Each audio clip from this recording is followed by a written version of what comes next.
गणतंत्र दिवस के अवसर पर सबसे पहले मैं विद्या मंदिर की जो हमारी देवी हैं सरस्वती माँ, सबसे पहले मैं उनका एक श्लोक के द्वारा सम्मान करूँगा। करेण वीणा परिवादयन्ति तथा जपन्तीमपरेण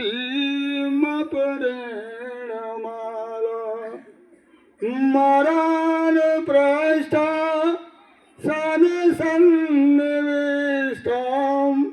सरस्वतीतां शिरसा नमामि।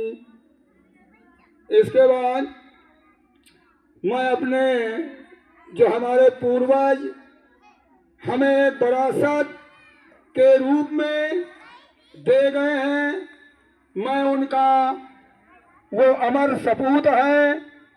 हम उनका तन मन धन से अभिनंदन और वंदन करते हैं।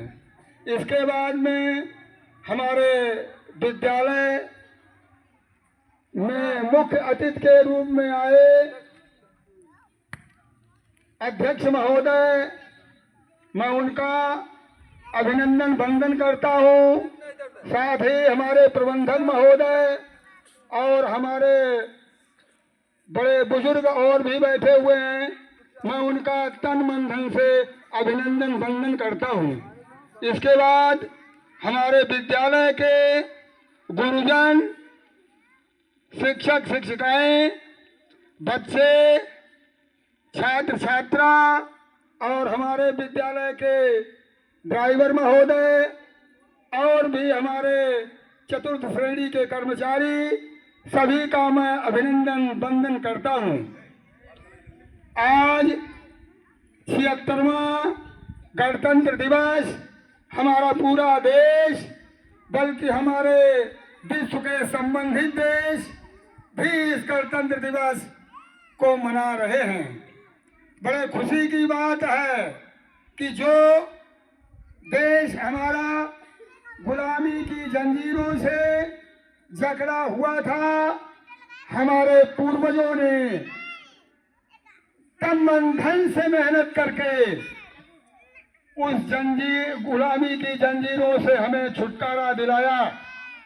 मैं सबसे पहले उनको कब तक याद करूं?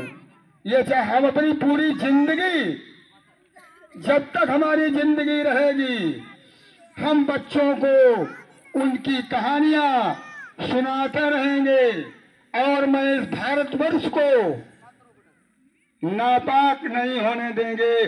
चाहे जितनी हमें मेहनत करनी पड़े, चाहे हमें जीवन भर यही शिक्षा देनी पड़े कि 26 जनवरी सन 1950 को हमारा देश स्वतंत्र हुआ था और इसी दिन हमारे देश का पवित्र संविधान लागू हुआ था।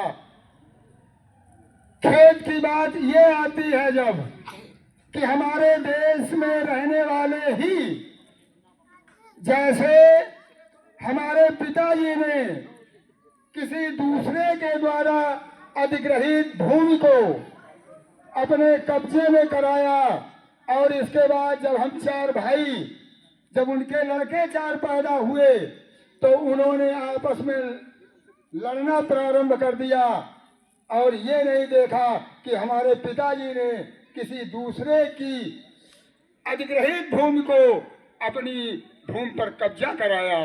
ये आपस में हम कितने भी लड़ें, हमें केवल यही लगता है कि आपस में हम कितने भी लड़ें, लेकिन भारतवर्ष अखंड है, इसका कभी खंडन ही नहीं हो सकता है। और जो लोग इसको खंडित करना चाहते हैं, हमारी भावी पीढ़ी, ये बच्चे बैठे हुए हैं, ये वार्षिक वर्षगांठ के रूप में इसको हमेशा याद करें। आपको याद नहीं होगा क्योंकि वो समय आपने नहीं देखा है। हमारे पिताजी हमें बताते थे कि एक बार महात्मा गांधी झिंझक आए हुए थे और हमारे पिताजी उस मीटिंग में जाना चाहते थे, लेकिन गांव के जमींदार, हमारे गांव का जमींदार लाला था, लाला बंदी दिन, शायद आप जानते होंगे, वो बंदी दिन थे जमींदार, और उन्होंने फौरन अपने कारिंदा को भेजा कि जाइए आप। राम सिंह हमारे बाबा थे, वो तैयार थे। कई लोगों को कहा कि इस मीटिंग में अगर आप चले गए तो जितनी भूमि आप कब्जा किए हुए हैं या तुम्हारी निजी है, मैं उसको छुड़वा करके किसी दूसरे को दे दूंगा।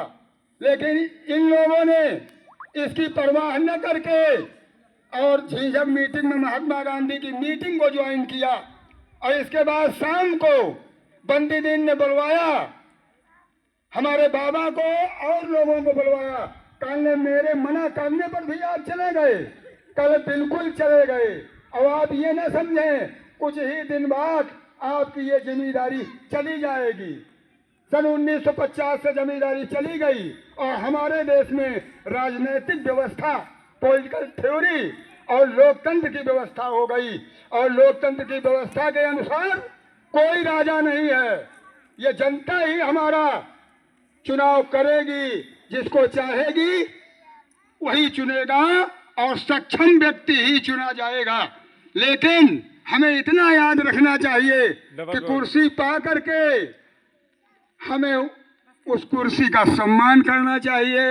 हमने देखा है गांव में होता क्या है कि प्रधान चुन लिया गया और जिसने उसको वोट नहीं किया वो बहुत गरीब आदमी है, उसको कॉलोनी नहीं मिली, और जिन्होंने उसको सपोर्ट किया वह उसको 2 बार कॉलोनी। हमारे गांव की समस्या है, हर जगह की ये समस्या है।